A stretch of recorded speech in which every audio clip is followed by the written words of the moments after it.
Ayun o, ang ganda. Ay, merong ano, sa leg yun. Tawag yun.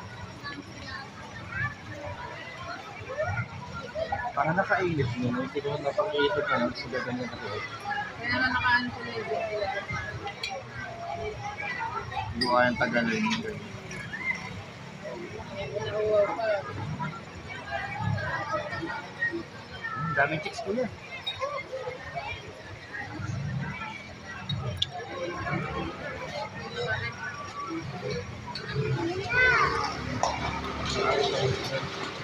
Alam, nagsasagolo naman nakaray. Puro white. Wow. Sa tayo mo, puro white. Sa kanya na po natin. Yan yung huli. Ba't traffic pa rin din eh? Sabihin ba na pa rin? Meron pa yan. Mahaba din yung sabihin.